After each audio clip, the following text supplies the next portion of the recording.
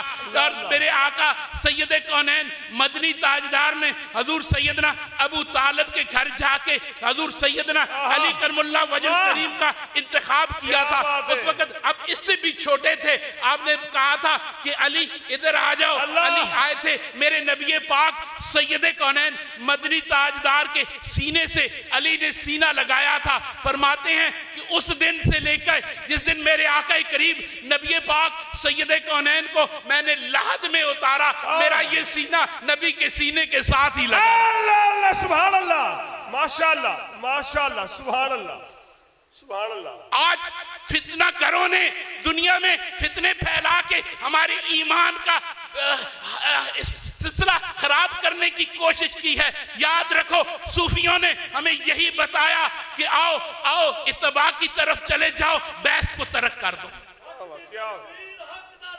پیر چراہی پیر چراہی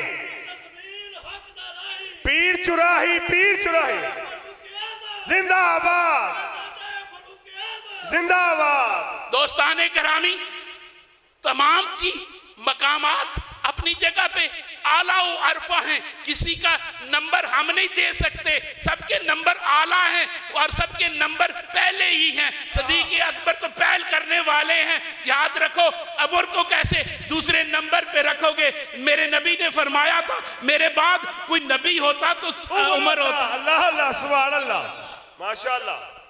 عثمان کو کیسے رکھو گے. میرے آقا سید کونین نے 2 بیٹیوں کا نکاح ان سے کیا.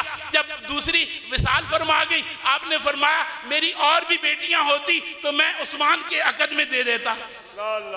جس دن غزوہ کے لیے عثمان غنی نے ایک کثیر تعداد میں سامان پیش کیا, آپ نے فرمایا عثمان سے میں راضی ہو گیا, اے میرے رب تو عثمان سے راضی ہو جا. سبحان اللہ اللہ اللہ.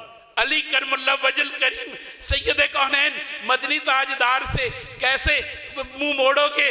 میرے آقا فرماتے ہیں خم غدیر کے موقع پہ اے مولا اے رب کائنات میں علی سے پیار کرتا ہوں. جو علی سے پیار کرتا ہے اس سے تو پیار کر, جو علی سے عداوت رکھتا ہے اس سے تو عداوت رکھ. واہ کیا بات ہے ماشاءاللہ سبحان اللہ. دوستان گرامی, صوفیاء کا مشرب اور ہے اور یہ دنیا میں اور لوگوں کے مسائل میں تبدیلی آتی جاتی ہے. کبھی کسی راہ کو اپناتے ہیں, کبھی کسی ٹہنی پہ, کبھی کسی کنارے پہ کھڑے ہوتے ہیں. یاد رکھو بحث و مباحثوں کو ترک کر دو اور آل رسول اور اصحاب رسول دونوں سے پیار کرو اور دونوں کی عقیدت رکھو. جب تک تمہارے دل میں ان نفوس قدسیہ سے پیار اور عقیدت نہیں ہوگی جنہوں نے میرے آقا کریم نبی پاک سید کونین مدنی تاجدار پہ جانے نثار کی, تو تم کبھی مسلمان نہیں ہو سکتے. وہ کون ہیں؟ وہ عظیم شخصیات ہیں جن کا ایک ایک زندگی کا لمحہ میرے آقا کریم سید کونین کی عظمت پہ قربان ہونے کے لیے تیار تھا. دوستان گرامی, حضور نبی پاک سید کونین نے جب بھی کسی چیز کی طرف اشارہ فرمایا, سیدنا ابو بکر صدیق رضی اللہ تعالیٰ عنہ نے وہ کام کر دکھایا. آپ نے پسند فرمایا کہ بلال کو آزاد کرایا جائے. اللہ اللہ سبحان اللہ. آپ چلے گئے, جا کے اس کے مالک سے بات کرتے ہیں.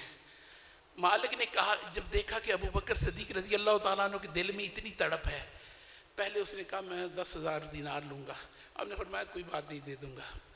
پھر کہا وہ جو تیرے پاس اچھا غلام ہے نا وہ بھی ساتھ لوں گا. ہم نے کہا وہ بھی لے لو. آپ نے دونوں چیزیں دی اور بلال کو لے لیا. امیہ بن خلف کہتا ہے ابو بکر میری بات تو سن, میں تو سمجھتا تھا تو بڑا ذہین اور بڑا زیرک انسان ہے, تو نے کبھی تجارت میں گھاٹا نہیں کھایا, لیکن آج کیا ہو گیا تجھے؟ اتنا پڑھا لکھا کاروبار کرنے والا غلام بھی دے رہا ہے اور 2,000 دینار, میں اس کو کوئی 1,000 دینار نہ دے, تم 10,000 دینار دے رہے ہو اس کی. کہا تم اس راز کو نہیں جان پاؤ گے, تم اس راستے سے نہیں گزرے, تمہیں نہیں علم ہوگا. میرے آقا نے بلال کو طلب کیا ہے. ابو بکر سے تو اور بھی کچھ مانگتا تو ابو بکر دے دیتا, لیکن آج بلال کو لے کے جا. اللہ اللہ سبحان اللہ سبحان اللہ. اسی لیے جب اس دنیا سے چلے رخصت ہوئے تو کہا علی میری وصیت سننا کہ تم نے ان پیارے ہاتھوں سے میرے نبی پاک سید کونین کو غسل دیا تھا. یاد رکھنا کل جب میں اس دنیا سے چلا جاؤں مجھے بھی انہی ہاتھوں سے غسل دینا. اور میری میت کو لے جا کے مواجہ پہ رکھنا اور جا کے عرض کرنا یا رسول اللہ غلام حاضر ہے، سبحان اللہ، یا رسول اللہ غلام حاضر ہے۔ اندر سے اجازت مل گئی تو اندر دفن کر دینا، نہیں تو بقیع میں لے جانا۔ دوستان گرامی، ایسے ہی کیا علی کرم اللہ وجہ الکریم نے۔ اندر سے آواز آئی حبیب کو حبیب سے ملا دو، سبحان اللہ، دروازہ کھل گیا، آپ کی مرکز بنائی گئی اور آپ کو وہاں پہ دفن کیا گیا۔ دوستان گرامی، دنیا کائنات کی سب سے متبرک ترین زمین وہ زمین ہے جو مواجہ رسول کی زمین ہے، جہاں پہ میرے آقا کریم سید کونین مدنی تاجدار کی مرکز ہے۔ تو حضور سیدنا صدیق اکبر رضی اللہ تعالیٰ عنہ کی بھی مرکز میرے آقا کریم نبی پاک سید کونین کے پہلو میں ہے، جہاں پہ صبح ایک غول آتا ہے قدسیوں کا، آ کے صلاۃ و سلام کے لیے حاضری دیتا ہے، سارا دن سلام پیش کرتے ہیں، شام کو دوسرا آ جاتا ہے، پہلا چلا جاتا ہے، اور یہ سلسلہ جاری ہے اور جاری رہے گا، یہ میدان محشر والے دن تک یہ جاری رہے گا، اور اسی طرح قدسی آتے رہیں گے اور میرے آقا کریم نبی کریم سید کونین پہ سلامتی بھیجتے رہیں گے۔ یاد رکھو، کوئی عام ہمارے جیسا گناہگار انسان جب درود پاک پڑھتا ہے تو اسے 10 نیکیاں ملتی ہیں، 10 گناہ اس کے معاف ہوتے ہیں، 10 درجے بلند ہوتے ہیں، اور جب قدسی پڑھیں تو قدسی جس جگہ پڑھیں تو وہاں پہ کیا ہوگا؟ سبحان اللہ، ان کے فضائل درود کی کتنے ہوں گے؟ انسان کے درود پاک پڑھنے سے اتنے فضائل ملتے ہیں، تو جہاں قدسی پڑھیں اس جگہ کا مقام کتنا اعلیٰ ہو گیا ہوگا، اس کا مرتبہ کتنا بلند ہو گیا ہوگا۔ دوستان گرامی، اس سے پتہ چلا کہ میرے آقا کریم نبی پاک سید کونین مدنی تاجدار کے دونوں یار اعلیٰ تھے، دونوں عظمت والے تھے، جن کو میرے آقا کریم نبی پاک نے اپنے قرب میں رکھا۔ سبحان اللہ، سبحان اللہ۔ اور میرے آقا کریم نبی پاک سید کونین مدنی تاجدار نے فرمایا تھا، میرے اس دنیا میں 2 وزیر ہیں، ابو بکر و عمر، سبحان اللہ، اور سیدنا ابو بکر صدیق رضی اللہ تعالیٰ عنہ اور سیدنا عمر فاروق۔ اسی طرح آسمان پہ 2 فرشتے میرے وزیر ہیں اور زمین پہ یہ وزیر ہیں۔ تو دوستان گرامی، میرے آقا کریم نبی پاک نے فرمایا تھا کہ قیامت والے دن جب میدان محشر برپا ہوگا، رب کریم اپنے فرشتوں کو حکم دے گا، جنت والوں کو بھی اور جہنم والوں کو بھی، کہ ان کی چابیاں نبی پاک کی بارگاہ میں پیش کر دو۔ سبحان اللہ، نبی پاک کی بارگاہ میں پیش کر دو۔ جب وہ چابیاں لے کے آئیں گے، میرے آقا فرمائیں گے ابو بکر و عمر کو، اللہ اللہ، سبحان اللہ، سبحان اللہ، سبحان اللہ۔ دوستان گرامی، ان عظیم شخصیات، ان نفوس قدسیہ کا تذکرہ ہمارے ایمان کے ارتقاء کا سبب ہے، ہمارے اعمال کے بڑھانے کا سبب ہے۔ یاد رکھو، ان کے ذکر کرنے سے، ان کے فضائل بیان کرنے سے، ان کے مقام کو ہمارے فضائل بیان کرنے کی ضرورت نہیں، ہمیں ضرورت ہے کہ ہم ان کے فضائل بیان کریں، کیونکہ جب ہم ان کے فضائل بیان کرتے ہیں ہمارے درجے بلند ہوتے ہیں۔ جو سیدنا ابو بکر کا عرس کر لے، جو سیدنا علی اور سیدنا عثمان اور سیدنا عمر کا عرس کر لے، اس سے ان کے درجے بلند ہونے کی انہیں ضرورت نہیں، ان کے درجے رب کائنات نے پہلے ہی بہت زیادہ بلند کر دیے ہیں۔ ہمیں ضرورت ہے کہ ہم جب ان عظیم نفوس قدسیہ کا ذکر کرتے ہیں تو رب کائنات ہمارے گناہ معاف فرماتا ہے اور ہمارے نامہ اعمال میں نیکیوں کا اضافہ فرماتا ہے۔ اللہ پاک ہمیں بھی اپنے اکابرین کی راہ کو اختیار کر کے، طریقت کے راہیوں کی راہ کو اختیار کر کے ان نفوس قدسیہ کی عزت اور احترام کرنے کی توفیق عطا فرمائے اور دنیا کے فتنوں اور فسق و فجور سے محفوظ رکھے۔ وآخر دعوانا الحمدللہ رب العالمین۔ سلام۔